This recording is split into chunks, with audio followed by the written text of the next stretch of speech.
in this last lesson in the unit, remember we talked about accuracy, precision, and uncertainty when measuring things and how to express it. Okay, so you can see here, I'll just sort of summarize what all this text says. Okay, when objects are built, okay, no two will be exactly the same size, which means they won't be perfectly precise. Okay, and I mean, it's just the way it is. I mean, you can't, like, there might be a slight adjustment in the machine that's constructing something, and it might just be the products will be a little bit different from each other. Okay, so error is allowed, and that error is basically called tolerance. Okay.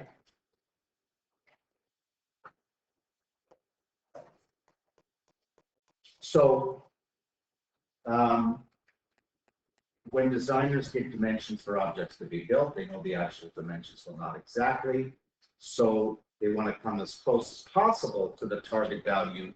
And the actual value of measurement, we call the nominal value. But we know that if we construct several objects over and over again, there's probably going to be a little bit of difference between each one. So we got to be a little bit tolerant and therefore provide a tolerance level. Okay. So here we have a couple of examples. So if you're building wheels or manufacturing wheels for a certain type of vehicle, obviously the hole in the rim must match the bolts in the vehicle, right? And we want that to be as precise as possible. It's not going to be perfect, but when wheels are constructed, basically we're saying that we want them to be made with a tolerance level of plus or minus 0.0001, sorry, 0.001 inches. That means it's okay to go a little bit above. It's okay to go a little bit below, but not much. Otherwise, you're going to be manufacturing a whole bunch of wheels that aren't going to fit, and you're going to go out of business. Okay. Aircraft parts, I know there's another one here when carpenter's building a house, but if you think of aircraft parts, they have to have a very low level of tolerance, because if aircraft parts don't fit together quite perfectly, you can imagine what might happen. Okay, and when something goes wrong with an aircraft in the air, that's really bad news. So aircraft parts would have a lower level of tolerance. Okay, so let's just practice identifying the nominal target value and the tolerance levels.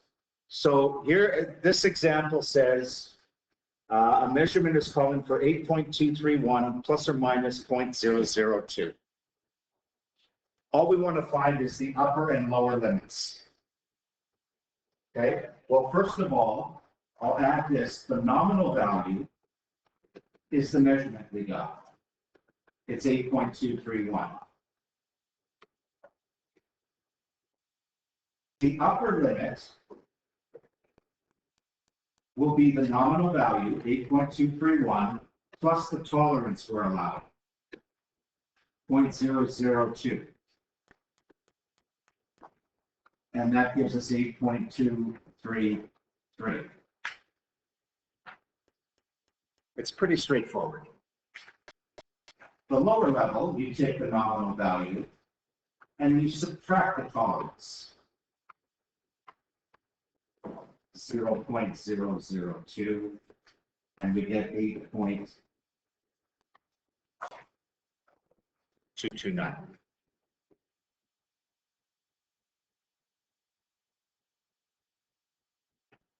Okay.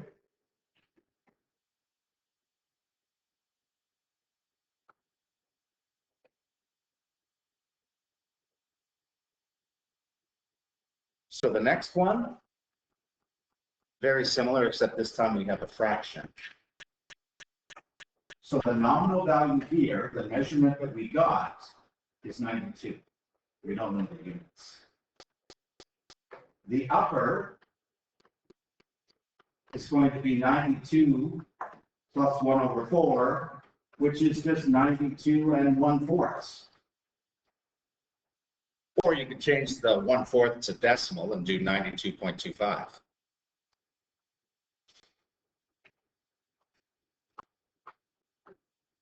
And the lower would be 92 minus 1/4, would actually be 91 3/4. Or again, you could do decimal if you wanted to.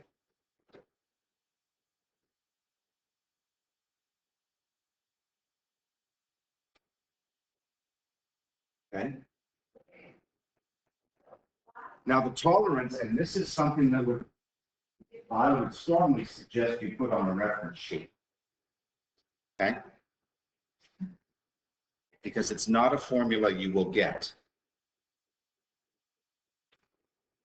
To find the tolerance, you take the maximum value or upper limit minus the minimum or lower. That's it. So for example, I'll just do example 1. The tolerance would be the maximum limit of 8.233 minus the lower limit of 8.229, which gives us 0.004.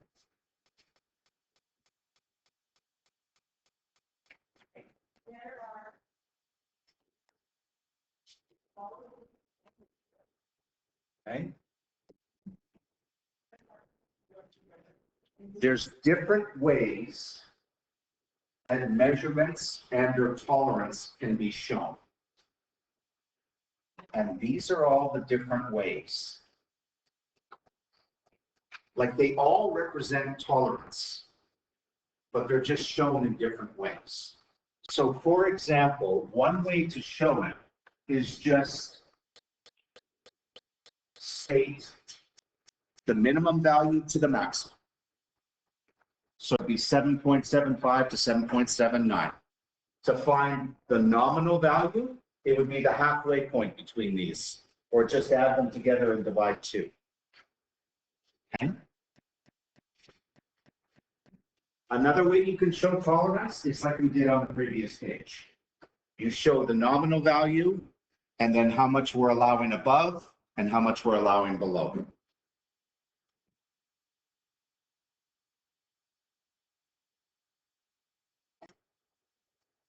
Then there's a notation that looks like this, which is similar to this, except the way we read this is our actual value, our nominal value. We would add 0.3 to get to the upper limit, and we would subtract 0.1 to get the lower limit. Okay? So if you wanted to find the upper limit of this, you do 52.6 plus this.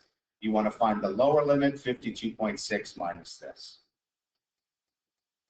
This one's very similar, except it's going to give you one of the upper or lower limits as this. Okay? So this is actually the upper limit because we don't go any higher. The lower limit would be 636 minus 5. That's all. So it's just a matter of being familiar with this notation. So here, we're going to do some examples that have the different types of notation. First one, we've already done one like this on the front page. We want to calculate the upper and lower limits, or the max min, and the tolerance. Remember, which is max minus min. Okay. So what's the upper? What's the upper limit? 56.3. Because we add 56 and 0.3. What's the lower limit? 55.7 because we subtract. And the tolerance, you just take the upper minus the lower. 56.3 minus 55.7 gives us 0.6. Okay.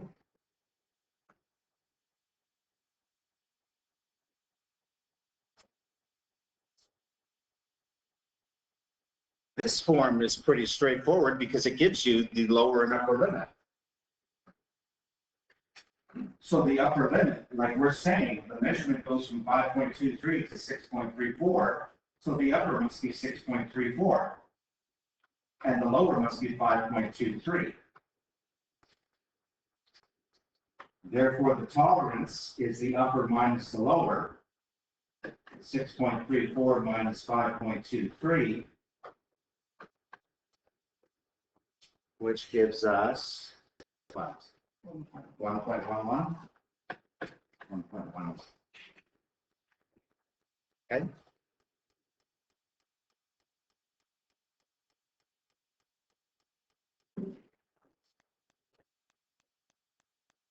This one. How would you find the upper here?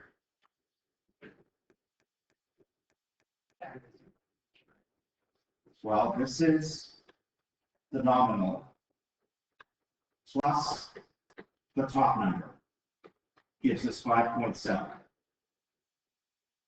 The lower would be the nominal minus whatever that lower number is, 5.0. And then the tolerance would be the difference between the upper and the lower, which would be 0.7.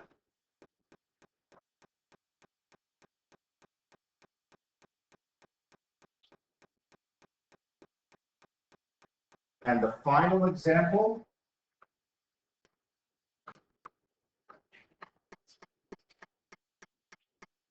well, this is actually the lower value, right? Because this represents how much we subtract to get the lower value. Well, we don't subtract anything, so the lower value is going to be 3.65. And the upper value is going to be 3.65 plus 0.07. Which is 3.72.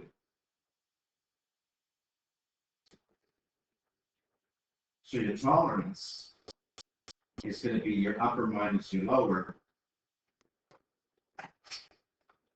which is 0.07.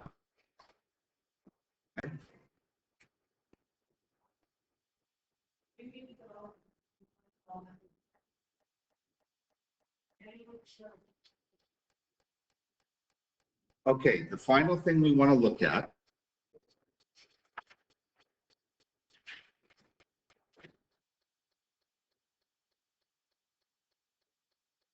is how to do questions involving tolerance and area and volume. Okay? You will be given, like if it's a complicated shape we're dealing with, you will be given the formula. Okay? I mean, this first one, you have to know how to find the area of a rectangle. Okay? So we want to find the tolerance and the upper and lower limits for the area of this triangle. Well, how do I find the area of any triangle?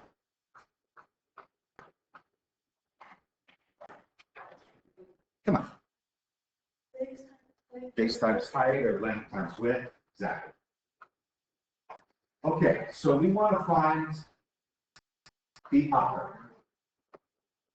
So what we do is we want to find what's the highest measurement allowed for the length, what's the highest measurement allowed for the width, and multiply those two. So what's the highest measurement allowed for the length? 6.5, or 6 plus 0.5.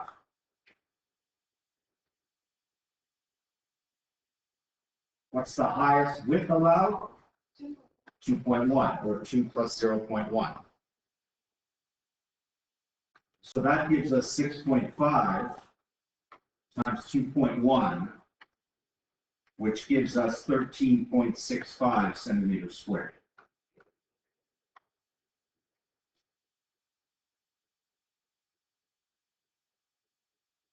Notice we're not finding the area with the nominal values. So the lower, you would have to go 6 minus 0.5 times 2 minus 0.1. And that gives us 5.5 times 1.9,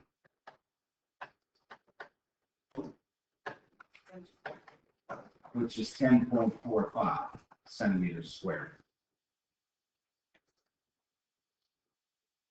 Okay.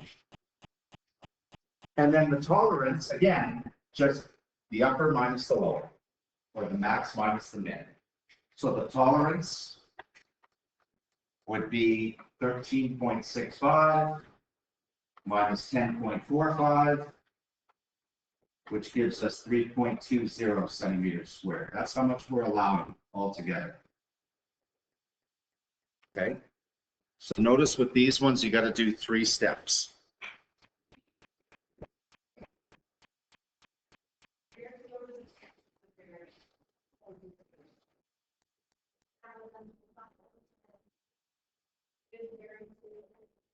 Okay.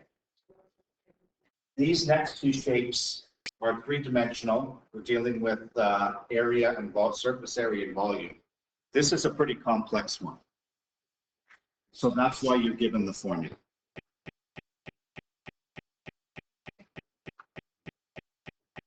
So basically what we need to do is we need to find the upper surface area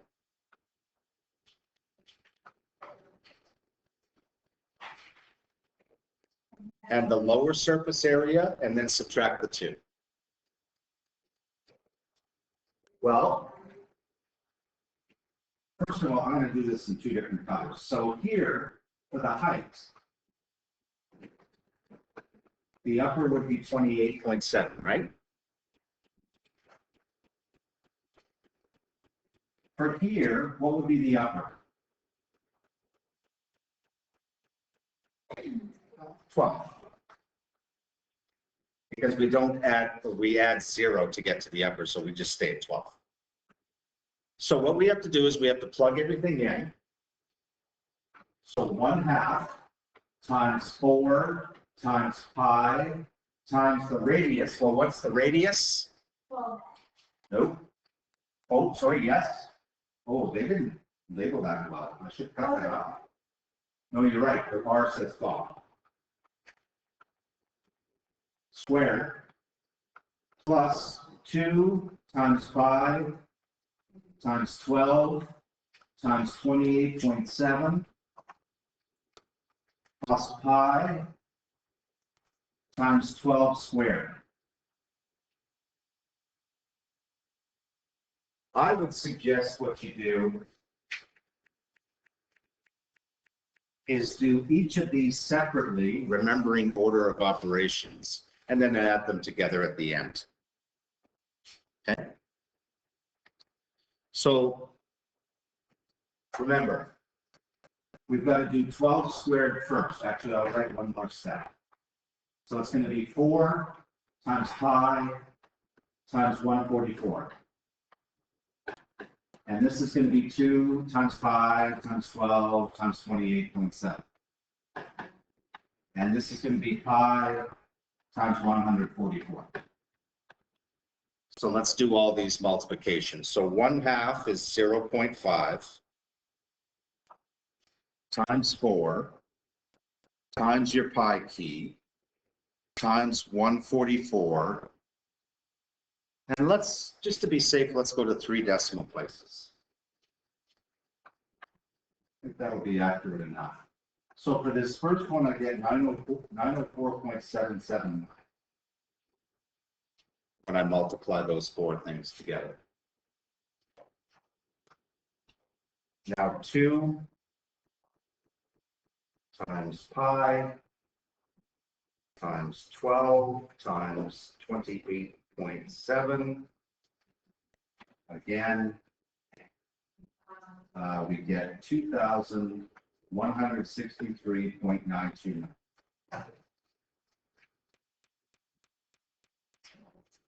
And then finally, 144 times pi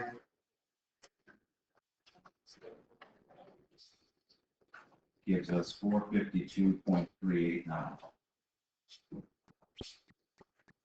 Okay. And then you add all those decimals together.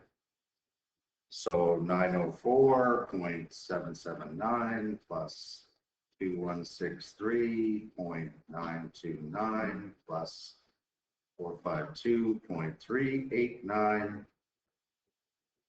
gives us 3,521.097. We have units here, feet. And remember, this is area, so it's feet squared. Okay. So that's a fair amount of work. Now we got to do it all over again with the lower. Right? Because we have to find two measurements, upper, lower, and then subtract them to get tolerance. So the lower for the height, well, 28 minus 0, or just 28. The lower for the radius, 12 minus 0.5, or 11.5. So you do the same thing over again, except you plug in two different numbers for the height and the radius.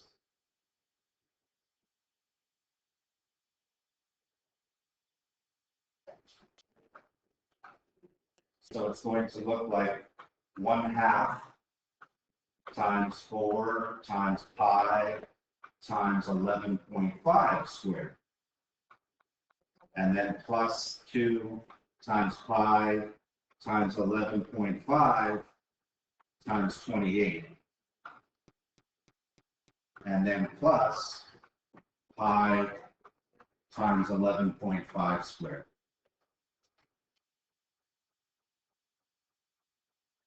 So I'm going to skip this second step. Like, remember, you have to always do the squared first before the multiplication. So for this first calculation, I got to do 11.5 squared, and then times that by 0.5, times that by 4, times that by pi, and I get 830.951.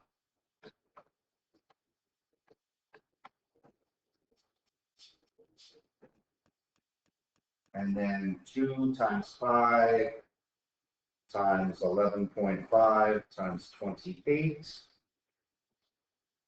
2023.186, and then 11.5 squared times pi,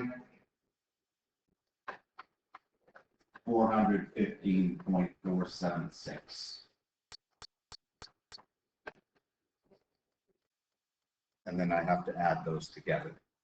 So 415.476 plus 2023.86 plus 830.951, 3,269.613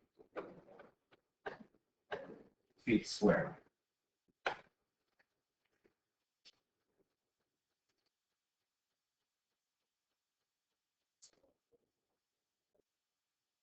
And so to get the tolerance, you just subtract the 2 that you found. 3521.097 minus 3269.613. And that gives you an answer of 3521.097 minus answer 251.484.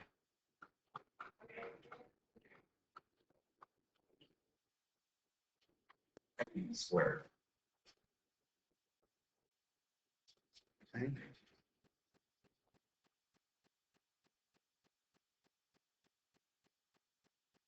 The last one is quite similar, except this time it's volume, but we still have to do the same thing, and we're given the formula. So let's go through that one. Formula is a little easier this time. We're just asked to find the volume of this cylinder, so we have to find the volume at the maximum, or the upper, and the lower volume. So let's do the upper first. Well, what would the upper be here? It'd be 3 plus 2, or 3.02. The upper here would be 7.3 plus 0.05, or 7.35. And then we plug those in.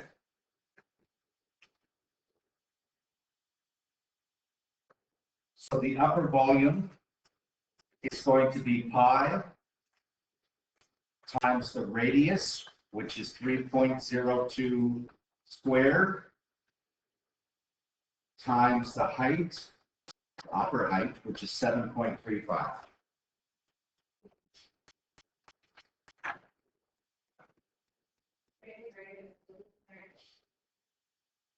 Remember, always do the squared first. 3.02 squared, and then times the pi, and times 7.35.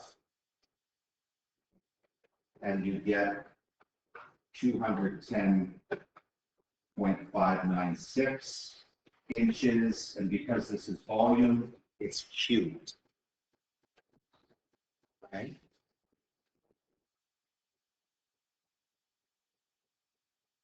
And the lower, well, the lower radius is 3 minus 0.02, which is 2.98. And the lower height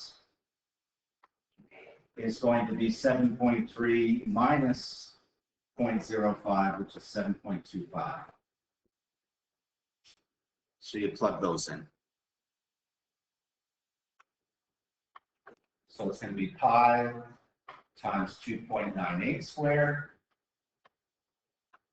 times 7.25, and that, remember, do the squared first, and it might sound like a broken record. Squared times pi p times 7.25 gives me 220, no, that's not right, is it? No, I did something wrong. 2.98 squared times 5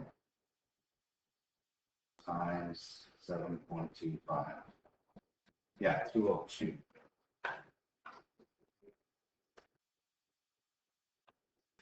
202.265. We're pretty guessing places.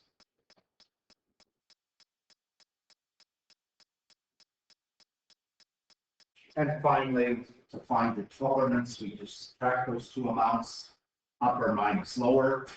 So the tolerance is going to be 210.596 minus 202.265. And when you subtract those, 210.596 minus 202.265, you get 8.331 inches cubed.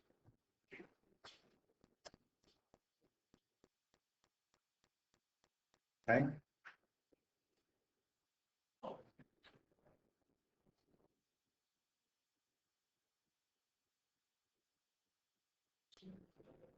Usually on the provincial exam, they would likely not give ones like the example we just did, because that's a lot of work. They would, if they gave one like this, like maybe this one, because it's fairly simple formula, but one like this, I highly doubt it, because that's a lot of work. Okay. but you should be familiar with how to find, with the different types of notation that measurements can be expressed, how to find upper and lower, and how to find tolerance.